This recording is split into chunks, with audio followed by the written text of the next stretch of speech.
Ravi de vous retrouver pour ce nouveau numéro du Dessous des cartes. On commence cette émission sur le pont d'un porte-avions chinois, le Shandong, en décembre 2019 à l'occasion de sa mise en service, célébrée en grande pompe.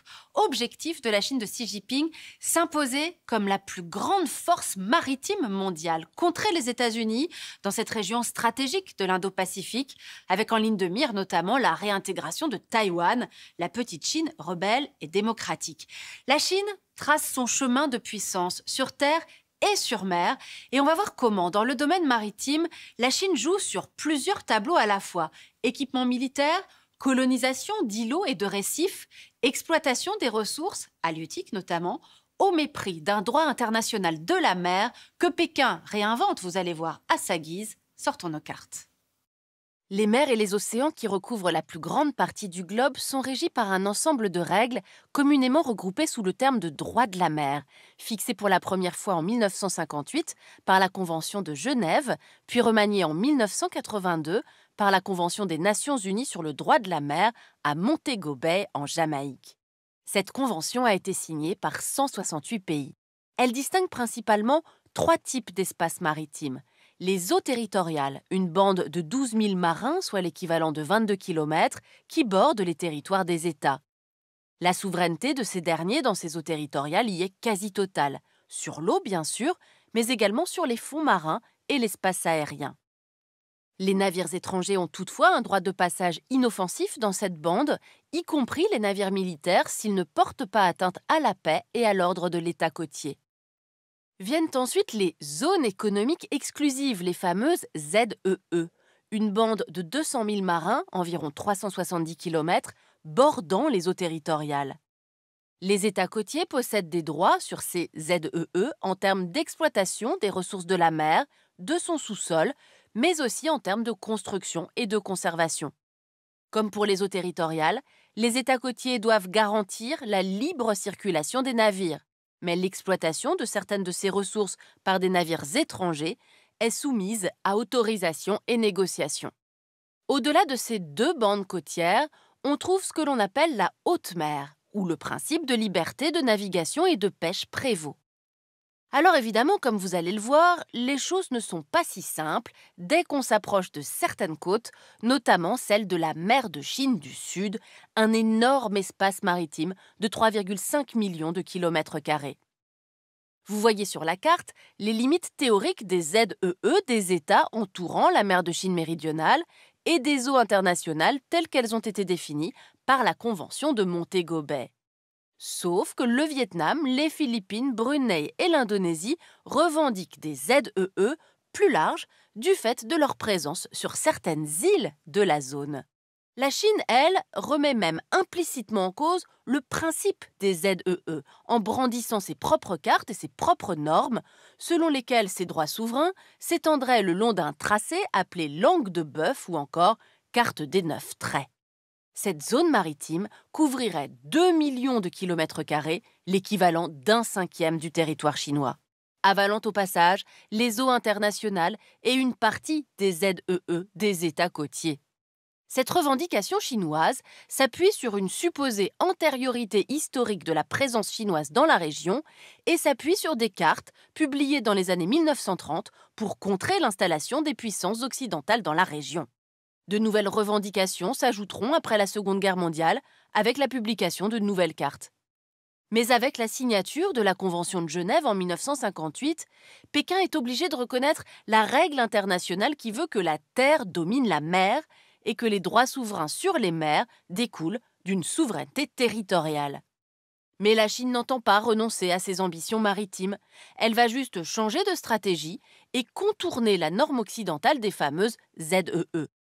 Elle va occuper de fait, et s'il le faut par la force, des îles et atolls de la région, majoritairement inhabitées, pour revendiquer ensuite les ZEE qui vont avec. Problème, ces îles sont revendiquées par les autres États côtiers que vous voyez apparaître. Première offensive chinoise de ce type dans les îles Paracel.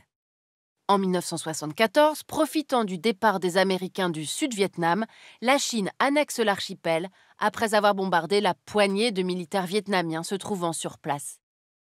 En 1987, la Chine convoite cette fois l'archipel des Spratleys, dont certaines îles sont revendiquées ou occupées par des Vietnamiens, des Malaisiens, des Philippins, des Taïwanais et des Japonais. Prétextant une mission de surveillance du niveau de la mer sous l'égide de l'UNESCO, la Chine construit une station océanographique sur le récif de Fiery Cross, atoll dont seuls 2 rochers émergeaient à marée basse à cette époque. Ce premier coup de force sera suivi de l'annexion du récif de Johnson Sud, situé dans la ZEE Philippines, puis d'une tentative d'annexion des îles Sinko, occupées par le Vietnam. 1994, c'est cette fois au tour du récif de Mischief de passer dans le giron de Pékin. Puis en 2012, la Chine annexe de fait, en interdisant l'accès, le récif de Scarborough, un atoll appartenant aux Philippines, doté de 2 toutes petites îles, culminant à marée basse à 3 mètres d'altitude.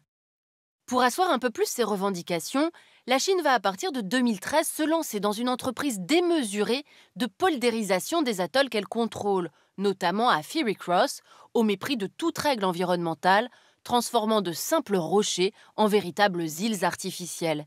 Aéroport de 3 km de long, base militaire, complexe hôtelier, tout est bon pour justifier la souveraineté chinoise sur ces archipels et revendiquer implicitement les ZEE qui les entourent. La plupart de ces îles sont désormais des entités administratives chinoises à part entière. Elles font partie de ce que les opposants à Pékin nomment sarcastiquement la Grande Muraille de sable. En parallèle de ces occupations physiques, la Chine utilise également son importante flotte de pêche pour occuper de facto certains îlots, comme celui de Julián Felipe aux Philippines. Des pêcheurs qu'elle protège à l'aide de milices de mer et gardes-côtes. Alors évidemment, les États riverains de la mer de Chine méridionale ne sont pas restés les bras croisés face à Pékin. Seulement la puissance de frappe chinoise a fait jusqu'à présent taire toute contre-offensive militaire sérieuse. Quant au recours juridique tenté par certains comme les Philippines en 2016, il est resté sans effet. La Chine ne reconnaissant pas la juridiction internationale qui a donné raison aux Philippins et condamné Pékin. Les revendications chinoises sur la mer de Chine méridionale sont d'autant plus problématiques que Pékin oblige désormais les navires militaires étrangers croisant dans ses eaux à être accompagnés par des navires chinois, allant ainsi contre le droit international qui accorde, rappelons-le, le droit de passage de tous les navires dans les fameuses ZEE. Et c'est un comble quand on sait que la Chine, depuis 2015, a appuyé son formidable essor économique sur ce principe même de libre circulation des navires. Elle navigue sur tous les océans et est devenue la première nation de pêche en haute mer avec des milliers de navires sillonnant les eaux internationales. Cette volonté de contrôle de la part de Pékin sur la mer de Chine du Sud inquiète les pays d'Asie du Sud-Est, mais aussi le Japon et la Corée du Sud, car la mer de Chine du Sud est une voie de passage maritime vitale pour ces pays. C'est le quart du commerce mondial qui transite par ces routes. Pékin qui pourrait par ailleurs imposer un contrôle renforcé des airs situés au-dessus de cette zone, comme elle l'a fait au-dessus de la mer de Chine de l'Est. Pourtant, les États-Unis ont déjà averti la Chine. Ils n'accepteront pas de modification du système actuel de partage de l'espace aérien en mer de Chine du Sud. Cependant, on peut s'interroger sur le choix que feront les compagnies d'aviation à l'avenir, sachant qu'elles se sont déjà pliées aux exigences de Pékin d'autorisation préalable au-dessus de la mer de Chine de l'Est, voire évitent désormais carrément de la survoler. Conséquence, au-delà des questions juridiques de fond que pose l'attitude chinoise, le comportement agressif de Pékin entraîne une militarisation accrue de la région. Les Taïwanais, qui possèdent une armée de 200 000 hommes, sont les plus concernés par l'expansionnisme chinois. Ils se contentent pour le moment d'investir principalement dans la modernisation de leurs infrastructures, tout renforcement de leur arsenal pouvant être interprété comme un acte offensif par Pékin. L'Indonésie, autre grande puissance régionale, pourtant en marge de la fameuse langue de bœuf chinoise, a considérablement renforcé sa présence sur l'archipel de Natuna, où se trouvent d'importantes réserves de gaz. Enfin, le Japon, grand rival économique de la Chine dans la région, s'est lancé dans une lourde course à l'armement depuis qu'en 2013, Pékin a publié une nouvelle carte de son espace maritime. Une carte qui inclut les îles Senkaku, appartenant au Japon, et baptisée Diaoyu par les Chinois, ce qui justifie à leurs yeux les incursions régulières de la marine chinoise dans les eaux territoriales japonaises. Les Japonais ont réagi en créant en 2016 une 9e escadre aérienne et en plaçant 2 unités de sécurité à Amami-Oshima et sur l'île de Miyako-jima en 2019.